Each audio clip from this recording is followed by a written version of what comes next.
friends! Today's Bible story is about a golden statue that somebody made. There are 3 men who did not want anything to do with the statue, but before we jump into it and I tell you any more, let's sing together.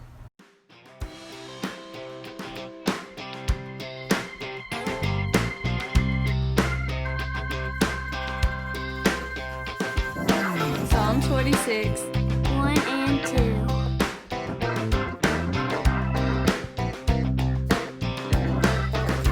God is our refuge and strength, an ever-present help in trouble. Refuge and strength, an ever-present help in trouble. Therefore we will not fear, though the earth give way, and the mountains fall into the heart of the sea.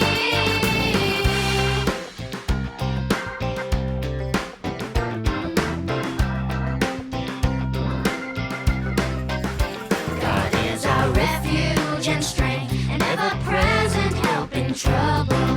Refuge and strength, an ever-present help in trouble.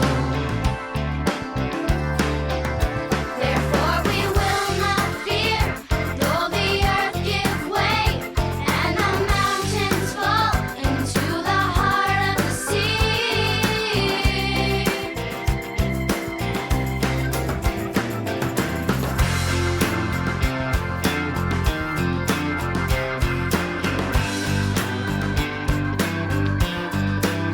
God is our refuge and strength, an ever-present help in trouble. Refuge and strength, an ever-present help in trouble, in trouble, in trouble.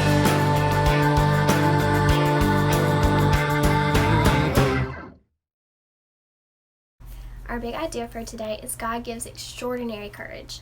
Say that with me. 1, 2, 3. God gives extraordinary courage. Do you know what courage is? Courage involves making good choices in the face of fear or obstacles. It's another word for bravery. It means we do not let fear or being afraid hold us back from doing what's right. So when we need courage to do the right thing, God will give it to us. Today's Bible story comes to us from the book of Daniel in chapter 3. The book of Daniel has lots of stories in it about people who were super duper brave and were given courage from God. This is a story about a not so nice king and 3 men who really loved God. Hey everyone, are you ready to hear another story about how God uses ordinary people to do extraordinary things? Awesome, let's get started.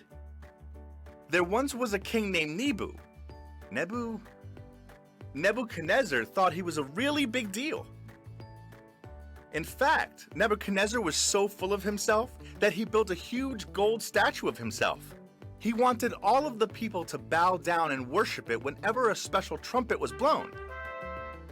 He said that anyone who didn't bow would be thrown into a fiery furnace. Living in the land were 3 men who, like the king, also had really big names: Shadrach, Meshach, and Abednego. Now these 3 men followed God and knew it was wrong for them to bow down and worship a silly statue. So when they heard the horn, they didn't bow. God gave them courage to do what was right. Before long, people noticed that they weren't bowing. Some servants of the king who told on Shadrach, Meshach, and Abednego, and the king was mad.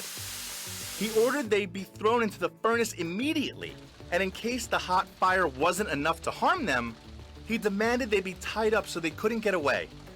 Shadrach, Meshach, and Abednego were tied up and tossed in the fire. But when the king looked inside the furnace, he was shocked by what he saw.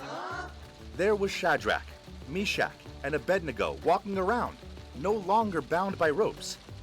And with them was a 4th person. When the king saw this, he demanded they be taken out of the furnace right away. They came out completely unharmed. Even in the fire, God was with Shadrach, Meshach, and Abednego. Just like God didn't leave them on their own, we can trust that God is always with us too, because God is always by our side. God gives extraordinary courage. The king in our Bible story built a really big statue made out of gold, and the king said that when the music played, everyone must bow down and worship the statue. If anyone disobeyed the king's law, then they would be thrown into a fiery furnace. Today, 3 men in our Bible story showed courage. That means they did something that other people find really scary. They stood up to the king and didn't bow down to the statue. They were thrown into the furnace, but they didn't get hurt because God was with them. Have you ever been in a scary situation before? What did you do? One of the reasons today's Bible story is so great is God gave extraordinary courage to not just one person, but to all 3 of them. It would have been so easy for one of them to give up and decide to bow down to the statue. But Shadrach, Meshach, and Abednego had each other to rely on as well as God. We rely on God to give us courage, but we also have each other too. Today, we're going to pretend like we are Shadrach, Meshach, and Abednego, the 3 people in our Bible story who were forced into a fiery furnace. A furnace is like a big hot oven. So I want you, with your parents' help, to find something at home, like maybe a hula hoop or a box, or something that you can pretend is your furnace. If you don't have a box or a hula hoop, no worries. Just use your imagination and pretend that you're crawling through a furnace. As you crawl through, think about how scary it would have been if it was a super hot fiery furnace. And remember that God gives us extraordinary courage. See you next time.